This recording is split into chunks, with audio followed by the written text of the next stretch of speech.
El Señor esté con vosotros. Lectura del Santo Evangelio según San Marcos. Gloria a ti, Señor.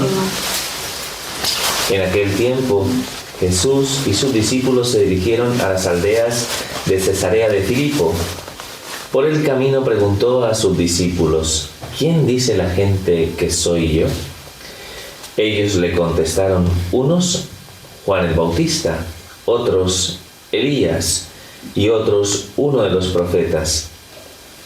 Él les preguntó: ¿y vosotros quién decís que soy yo?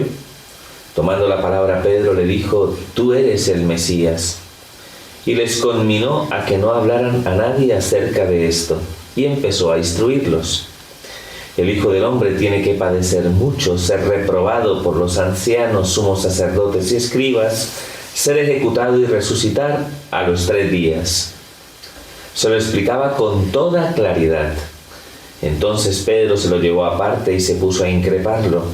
Pero él se volvió y mirando a los discípulos increpó a Pedro: ponte detrás de mí, Satanás. Tú piensas como los hombres, no como Dios. Palabra del Señor. Gloria a ti, Señor Jesús. Bueno, buenos días para todos. Buenos días. Bueno, vamos a hacer una reflexión en torno a esta palabra que nos ofrece la liturgia de la Iglesia con Génesis 9. Prácticamente culmina, ¿no?, todo el desarrollo, la reflexión que hemos venido haciendo de lo que fue el acontecimiento del diluvio. ¿De acuerdo? Bueno, ya hemos profundizado en el sentido que tiene para nosotros como cristianos aproximarnos a estos textos del libro del Génesis para poder ver a través de ellos, ¿no?, una imagen, una figura de lo que va a acontecer luego en la persona de Cristo, ¿no?, siendo capaces de identificar pues en cada uno de esos elementos, el agua, el arca, Noé, ¿no?, pues los 40 días y 40 noches del diluvio, pues elementos que nos van a ayudar a comprender cómo la obra redentora de Cristo, sirviéndose también del signo del agua, por la connotación bautismal que para nosotros tiene nuestra adhesión de fe a Cristo Jesús, pues va a otorgar, ¿no?, pues al hombre la liberación de todo pecado y le va a permitir, ¿no?, adquirir pues una vida nueva, ¿no?, tal como acontece después del diluvio cuando se da como una nueva creación, ¿de acuerdo? Al darse una nueva creación, pues Dios establece una alianza con Noé y sus descendientes, que son Sem, Cam y Jafet. muy bien, y sin Jafet. Sem, Cam y Jafet, los 3 hijos de Noé, con sus respectivas parejas, evidentemente tal como aconteció, ¿no?, con la creación de Adán y Eva, ¿no?, en el paraíso. Hay de algún modo una clara manifestación de que la imagen de Dios se sigue manifestando, Dios sigue bendiciendo, ¿no?, la unión del hombre y la mujer, sigue bendiciendo su fecundidad, ¿no? Pues eso dice: creced, multiplicaos, tal como se lo dijo en su momento a Adán y Eva, cuando establece esa primigenia alianza con nuestros primeros padres en el paraíso, ¿de acuerdo? Les invita a que en algún determinado momento, ¿no?, pues ejerzan también, como pasó en el Génesis, en el paraíso, pues que ejerzan una misión importante, que es una sabia administración sobre la obra creada, ¿no? Dios le ha impuesto al hombre como ese deber, ¿no?, esa responsabilidad frente a toda la creación que de alguna manera se pone a su servicio, ¿no?, vamos a decirlo de esta forma, ¿no? Lo único que cambia entre el paraíso, entre Génesis 1, Génesis 2 y este texto de Génesis 9, es el hecho de que al principio, recordáis que yo os dije que parecía que Dios era vegetariano al principio, ¿no?, porque le había dado de comer pues todos los frutos y las semillas, ¿no?, y etcétera, etcétera, ¿no? Pero en este caso, pues Dios pues tiene misericordia y compasión de los carnívoros, ¿no? ¿Me explico? ¿No? Bueno, por eso Sara está contenta hoy, ¿no? Porque en el fondo, Dios bendijo y le dijo al hombre que no había ningún problema en que podía comer de los animales también, ¿no? De acuerdo, que también le servirían de alimento, pero queda de manifiesto una idea que es muy importante, que es una idea que quisiera resaltar aquí de este texto de Génesis 9, y es el hecho de que le pidiera no comer la carne con la sangre, ¿no? ¿De acuerdo? Porque hay una idea fuertemente arraigada en el pueblo hebreo, de que en la sangre está la vida y que por tanto de algún modo eso es algo que, vamos a decirlo de esta forma, está como tocado por Dios, ¿no? Tiene, en ese aspecto la sangre es sagrada en sí, ¿no? ¿De acuerdo? Pues no se puede derramar sangre, ¿no? Y por eso toda la connotación que va a tener, bueno, ya te diría, ¿y por qué? ¿Por qué el pueblo hebreo pensaba esto? ¿Por qué asociaba la sangre con lo divino? ¿De acuerdo? Para eso está usted, para que me explique, ¿no? Claro. Vamos a ver. Pues, a ver, es una cuestión simplemente de así como lo percibimos también con el hálito, ¿no? Con el aliento, ¿no? Para los pueblos antiguos, ¿no? O sea, si tú coges un ser vivo, ¿no? Un ser vivo, una persona que tiene vida, y le cortas, ¿no? ¿Qué le sale? Sangre. Pero si tú en algún momento, ¿no?, ves a un cadáver y lo cortas, no sale sangre. Entonces alguien diría, ¡ah! ¿No? O igual que el hálito, ¿no? O sea, el hálito, ¿no? Pues tú, ¿no? ¿Recordáis cómo antes se probaba si una persona había muerto, ¿no? Le ponían aquí un espejo y si se empañaba, pues está vivo. Si no, corte. Me explico, ya está, ¿no? Pues ya está muerto. Al igual que en algún momento cuando Dios habla de la comunicación de la vida y el hálito de Dios, el ruach divino, se entiende que en el hálito está la vida, ¿no? Me explico, así como la sangre, ¿no? Entonces, y claro, la vida es un don de Dios, es algo que no nos damos nosotros mismos, ¿no? Entonces se entiende que como ellos asociaran que la sangre tenía que ver con la vida y que por tanto de algún modo estaba ligada a Dios, ¿no? Por eso tiene ese carácter sagrado. ¿Por qué es importante para nosotros esto? Porque luego cuando se dé la dimensión del sacrificio y la oblación y cuando se ofrezca sangre, se entenderá que es lo más sagrado que se le puede ofrecer a Dios, sobre todo para reparar ¿qué? Para reparar los pecados del pueblo. Y algo que de algún modo tenemos que asociar cuando contemplemos la sangre de ¿quién? De la sangre de Cristo, ¿no? Y el valor sagrado que tiene para nosotros el derramamiento de su sangre por nuestra redención. ¿Lo entendéis? Es para poder manejar, ¿no?, todos estos conceptos. Es importante que podamos apreciar a lo largo del Antiguo Testamento el valor que se le da a la sangre y que por tanto, pues de algún modo, ya sabéis que eso también tiene una repercusión a lo mejor en cierto modo negativa, ¿no? Sobre todo, ¿no?, en el hecho de que todavía hoy en día, ¿no?, pues el pueblo hebreo vea, ¿no?, con cierta escrupulosidad, ¿no?, todo lo que tiene que ver con la sangre, ¿no?, por lo mismo, ¿no?, sobre todo los judíos más ultraortodoxos, ¿no? Así que si un judío te ve comiendo una morcilla, pues, en fin, ¿no? No creo que se ponga muy contento, ¿eh? Así que, ¿me entendéis, no? Pues ya sabéis que de alguna manera, ¿no?, pues en la maduración del pensamiento y sobre todo dentro de la consideración vamos a decirlo de esta forma, ¿no?, de todo lo que ha introducido Cristo, ¿no?, pues evidentemente pues ya hemos madurado esa idea, ¿no?, ¿de acuerdo? Y comprendemos, ¿no?, que lo sobrenatural y lo divino, ¿no?, está muy por encima, ¿no?, de estos conceptos, ¿no? Evidentemente ahora lo que creemos es en la presencia del Espíritu Santo en el corazón del hombre, ¿no?, ¿de acuerdo? No sé si me entendéis, ¿no? Esto permite que tengamos una cierta libertad. Por ejemplo, ¿no?, el tema de las transfusiones, ¿no?, y algunos planteamientos pseudo cristianos donde en algún momento esto se pone, digámoslo así, como se pone como en prejuicio, ¿no? O sea, por el contenido de las Sagradas Escrituras y por una mala interpretación de lo que son estos textos bíblicos, ¿no? ¿Me entendéis, no? Entonces, pues bueno, pero tenedlo en cuenta, ¿no? Porque está muy bien que hoy en el texto de este texto de Génesis 9 podamos apreciar, ¿no?, el valor que se le daba al pueblo hebreo a la sangre, ¿no?, y lo que le pide Dios a Noé y a sus descendientes, ¿no? ¿De acuerdo? Muy bien. Para sellar la alianza, pues de algún modo ya sabéis que de todos modos viene todo esto precedido por un sacrificio, ¿no?, de comunión que realiza Noé al ofrecerle al Señor este sacrificio agradable, ¿no? Lo leímos en el día de ayer y como el Señor le promete, mira, esta situación que hemos denominado una situación antropomorfista, ¿no?, de cómo Dios quiso, ¿no?, remediar el pecado de la humanidad arrasando con las aguas el pecado de la faz de la tierra. Te dice Dios, pues ya me doy cuenta que de alguna manera pues esa no es la solución, entonces voy a prometer y prometo de corazón que jamás Jamás volveré de algún modo a destruir la tierra con agua, ¿no? Rico. Que, digamos, es como decir, esa no es la solución. Habrá otra solución para poder remediar el hecho de que el pecado tienda a reinar, ¿no?, en la faz de la tierra, ¿no? Ya entenderemos que a partir de aquí y tras, de alguna manera, el diluvio, ¿no?, pues va a haber una pequeña transición hasta la historia patriarcal para que entendamos que el siguiente hito, ¿no?, la siguiente, no sé cómo llamarlo, la siguiente... Acontecimiento. Sí, acontecimiento, digo, la siguiente solución que se va a plantear será la constitución del pueblo de Israel a través de la historia patriarcal y el establecimiento de la alianza en el monte Sinai. ¿De acuerdo? ¿Que va a ser efectiva? Como solución, hombre, mejor que el diluvio, honestamente.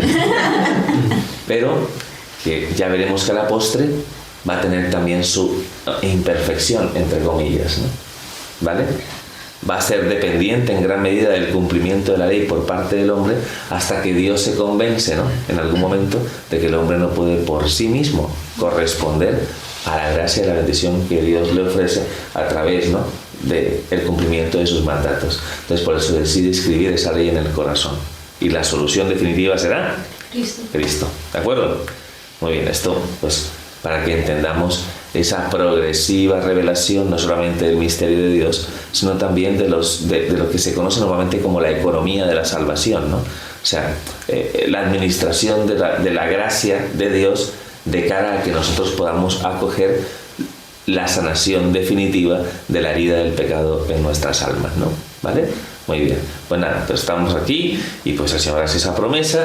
Pues en fin, ya después los americanos utilizan meteoritos para purificar la tierra y estas cosas, pero bueno, se entiende que de alguna manera pues la solución no es arrasar, ¿no? La solución no es aniquilar, ¿no? Entonces se va descubriendo un rasgo de Dios, ¿no? La comprensión, en definitiva, su misericordia, algo que se revelará de manera plena en Jesucristo, ¿no? ¿Vale? Muy bien. Y aparece el signo en sí, ¿no? El signo del arco iris, ¿no? Sí. Algún físico dirá, Dios hizo que, hombre, es verdad, no, fíjate, ¿verdad? Esto te lo dice, ¿no? Eso es que Dios puso un signo, si eso es la luz del sol que entra y que es verdad, y que penetra en las gotas de lluvia y por tanto la luz se difracta. Bueno, en fin, ¿me entendéis? No? Hombre, ya sabéis que todo esto pretende ser, dentro de las verdades religiosas que se transmiten, lo que pretende ser para todos nosotros de alguna manera, ¿no? Puede ser algo simbólico en sí, ¿no? Hay quien ha hecho una interpretación, ¿no?, basándose en que los colores con los que se difracta el arco iris son 7 y que por tanto aquí hay ya un anuncio de los sacramentos. Bueno, en fin, o sea, se puede hacer muchas interpretaciones, ¿no?, acerca de lo que fue, ¿no?, este signo en el cielo. Fundamentalmente ya sabéis, ¿no?, que de algún modo, pues, ¿por qué? Para el pueblo hebreo era importante, porque evidentemente pues esto sucede cuando llueve, ¿no? O sea, cuando la luz, digamos, hay lluvia, o sea, llovizna, lo que sea, y hay un poco de luz solar. Es como decir que cuando viera las nubes, otro diluvio. No, tranquilo, no pasa. Acuérdate que el Señor tiene misericordia de ti, ¿no? Tiene misericordia y compasión de ti, ¿no? Así que, de algún modo, pues este signo se convierte en un signo de paz, ¿no? Un signo, ¿no?, de cómo en algún momento entendemos, digamos, la disposición de Dios de no aniquilar, ¿no?, al hombre como consecuencia de su pecado, ¿no? ¿De acuerdo? Es interesante, ¿no?, que podamos percibirlo desde esa lógica y desde ese dimensionamiento quizás mucho más espiritual que científico en sí mismo, ¿no? No pretendemos dar una explicación de que el arco iris, ¿no?, lo hizo Dios entendemos que es parte de la dimensión natural, pero para nosotros adquiere ese sentido, ¿no? Vamos a ver, de interpretación de las Sagradas Escrituras, ¿no?, en sí mismas, ¿no? Dios nos promete que al vernos débiles y frágiles no va a ser, ¿no? Hombre, que ganas no le falta. Viendo el percal, pues, pero que en el fondo lo que Él espera y creo que entiende que nosotros de algún modo descubramos a través, ¿no?, de la grandeza, ¿no?, de su obra, es que de algún modo tiene compasión de nosotros y nos ofrece de alguna manera un camino más bien de reconciliación, ¿no?, de comunión. Yo os ofrezco mi paz. ¿Me explico? Y es algo muy bonito, hermoso contemplarlo, ¿no? Que de alguna manera el pecado nunca me va a apartar de la disposición de Dios de tener misericordia y compasión de mi alma. No sé si me entendéis, ¿no? Sobre todo para aquel que se siente que Dios no me... Yo no soy digno, no, que yo soy un pecador. Tranquilo, mira el arco iris. Mira el arco iris y recuerda, ¿no?, que Dios no abandona nunca la obra de sus manos. ¿De acuerdo? Muy bien. Ya está. Eso es un poco lo que podemos meditar de esta historia.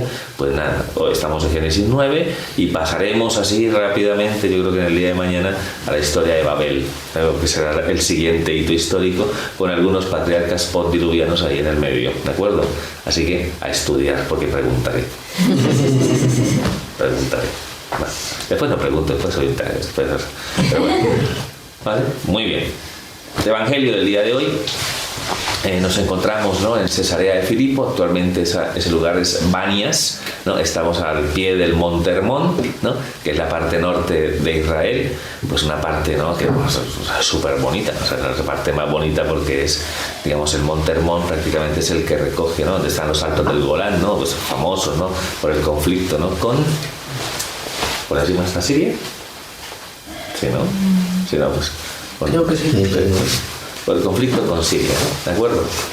Bueno, entonces, en esta región, pues los romanos en su momento, ¿no?, pues habían construido, pues realmente es un monte inmenso donde van a esquiar los israelitas, ¿no?, por allí, al Monte Hermón. Pues allí, pues toda la nieve que recoge el monte, pues baja, ¿no?, y hace fecunda esa tierra, y es donde precisamente nace el Jordán. No sé si me entendéis, ¿no? O sea, allí se va reculando todo el agua y pues llega al mar de Galilea y ahí el Jordán hasta abajo, hasta el mar Muerto, ¿no?, para que os hagáis una idea geográficamente, ¿no? Es un lugar de veraneo, un lugar fresco, un lugar verde, un lugar lleno de vida. Pues claro, allá pues se hicieron pues unas ciudades importantes. La ciudad más importante era Cesarea de Filipo, ¿no?, una ciudad, ¿no?, pues romana, esplendorosa, en la cual hoy solamente queda un yacimiento arqueológico. ¿De acuerdo?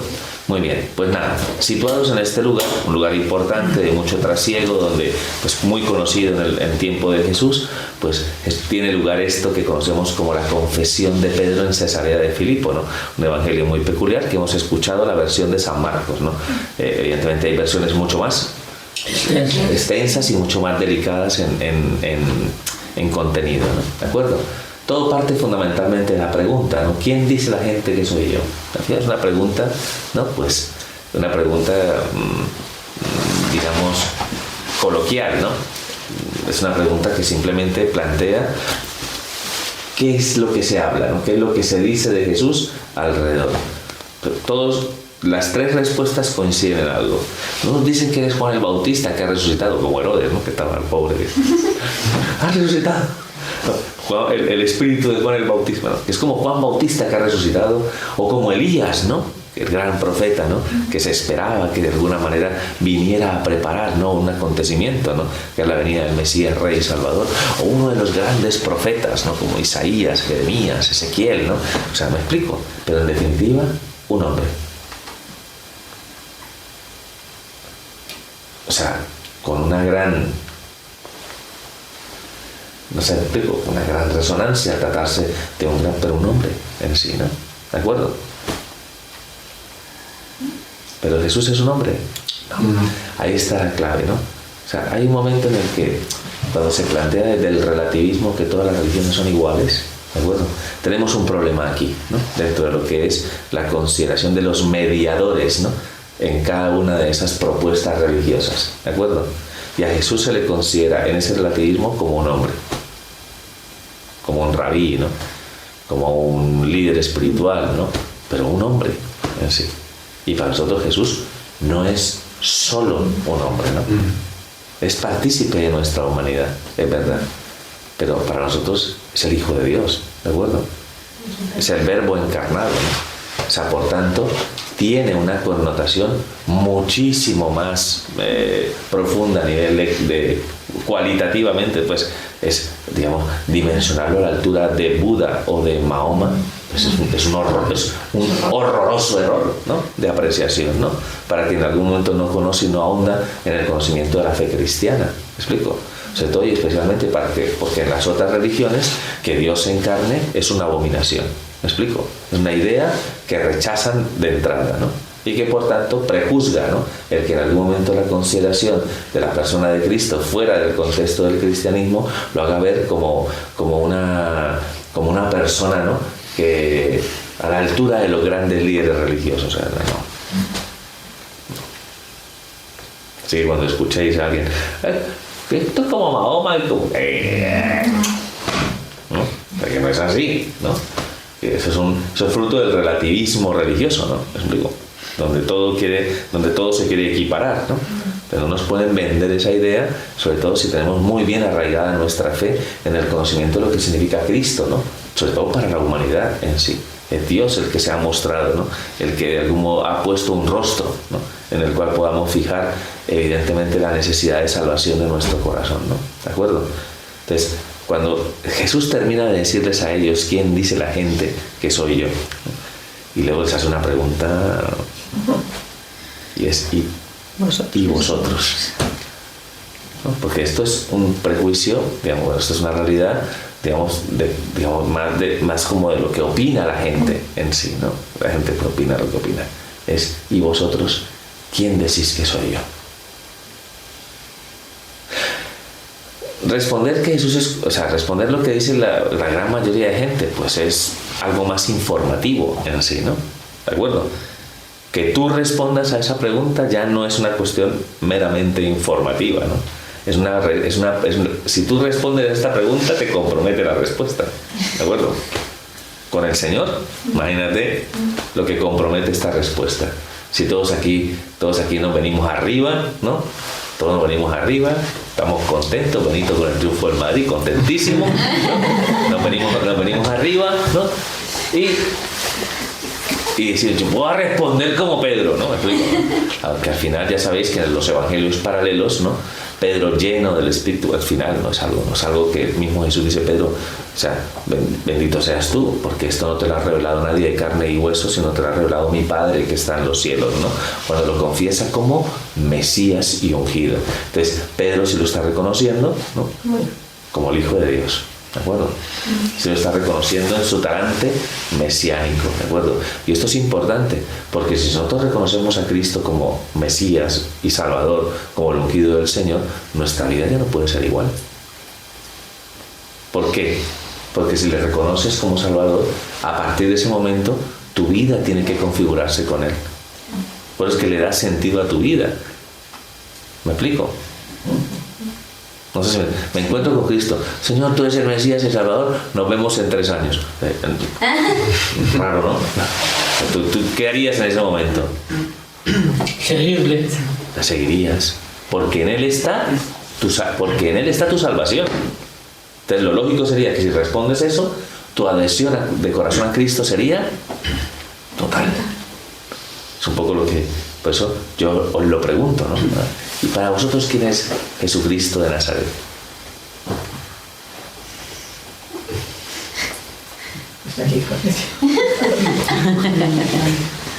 Es el Hijo de Dios. ¿Es mejor que Mbappé? Vale, lo tenéis muy claro, ¿eh? Mucho mejor que Mbappé. Evidentemente, ¿no? Si para nosotros que tenemos la gracia, tenemos el Espíritu, el Padre nos ha revelado, ¿no?, como se lo hizo con Pedro, nos ha revelado de alguna manera el contenido definitivo de su promesa de salvación en Cristo, ¿no? Pues si lo hemos conocido y de algún modo podemos reconocerlo como nuestro Salvador, evidentemente seríamos necios, torpes, si no seguimos su palabra, ¿no? ¿Me explico? Y es un poco la cuestión, ¿no?, de aquí, recordarlo siempre, ¿no?, para que nuestra adhesión de corazón a Cristo sea total, ¿no?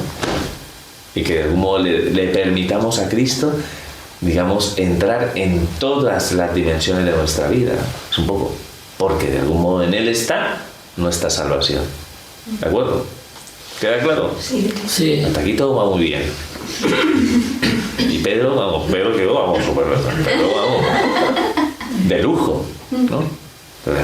Se vendría arriba, Pedro. Mira, fíjate tú, ¿no? Lo que le explica. Qué bien. Entonces, pues vamos a seguirte, Señor. Ah, muy bien. Entonces los vio muy así, muy entusiasmados, ¿no? Entusiasmados, así. Dijo, bueno, vamos a aterrizarnos, que luego viene el Leverkusen en el Atlético, ¿cierto?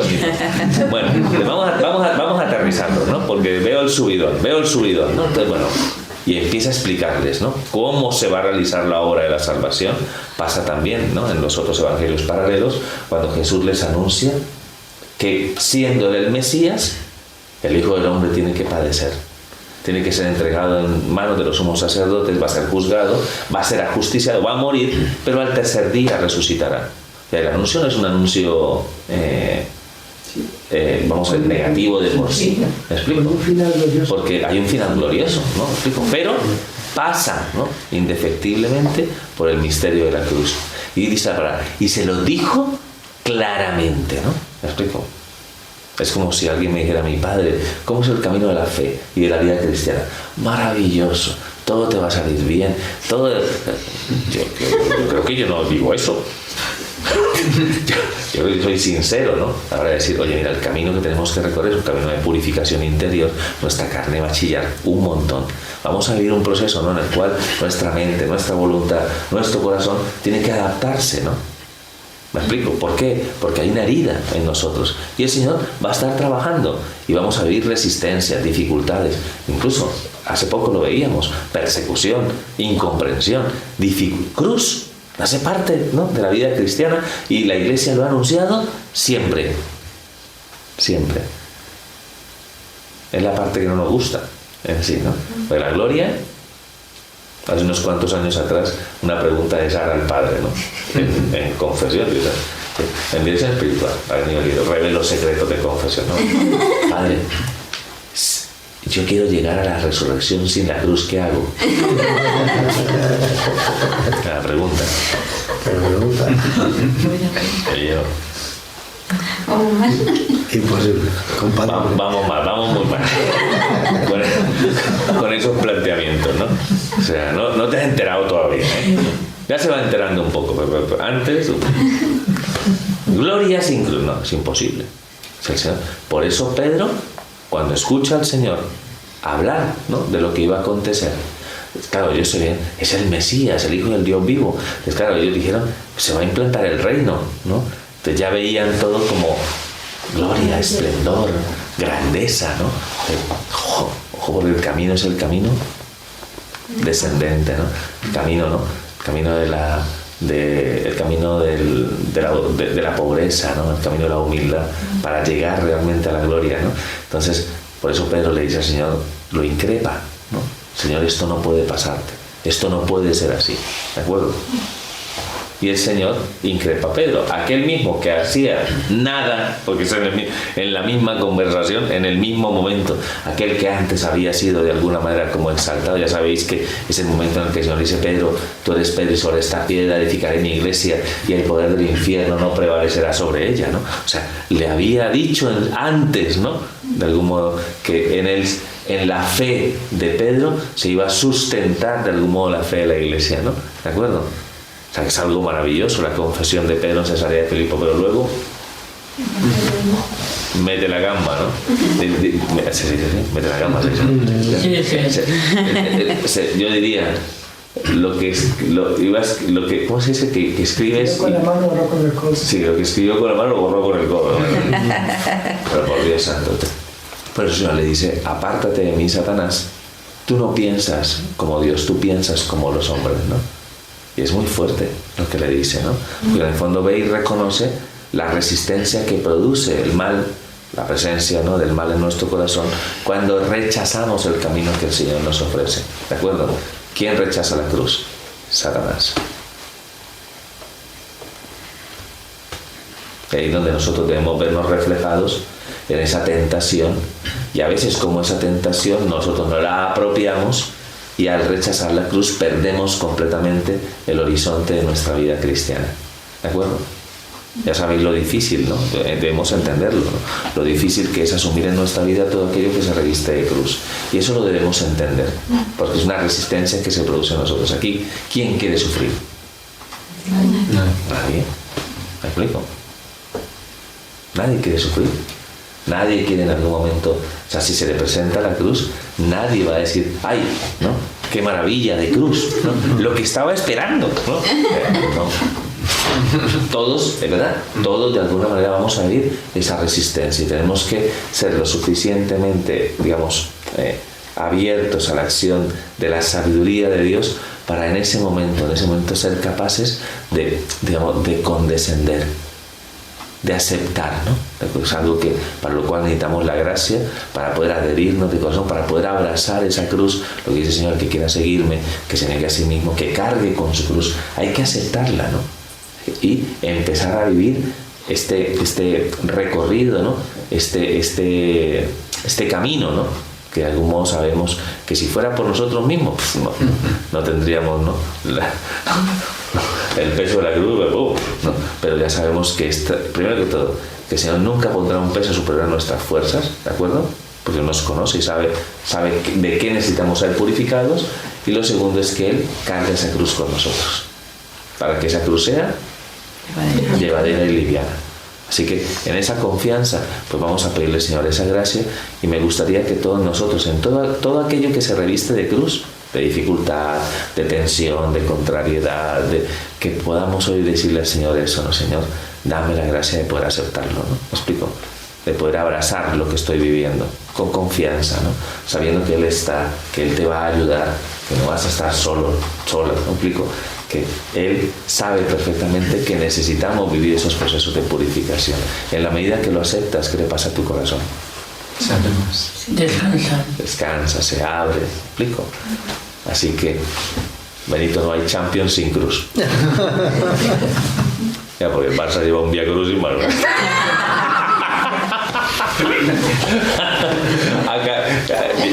Llevamos años en el Sheol. A ver si por fin. Purificación total. Purificación total. A ver si por fin. Yo desde el Barça, sí. Sí, es verdad. Pero rojo y azul. Madre mía, aquí esto. En fin, pues vamos a pedir esa gracia al Señor. Vamos a continuar la celebración de la Eucaristía.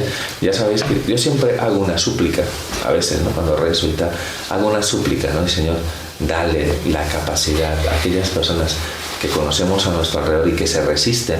Ya sabes que la resistencia produce un efecto muy nocivo, ¿no? En el corazón de las personas, ¿no? No sé si me entendéis. Cuando hay sufrimientos que no sabemos gestionar y que nos ganan y que de alguna manera nos llevan a sacar lo peor de nosotros mismos, ¿me explico? Las resistencias que produce el sufrimiento al final genera, pues no solamente la irascibilidad, sino también la tristeza y la desesperanza, ¿no? ¿Cuántas personas están ahí hundidas, ¿no? En esa miseria sin reconocer, ¿no? La mano de Cristo, ¿no? Que está ahí, ¿no? Siempre presente, ¿no?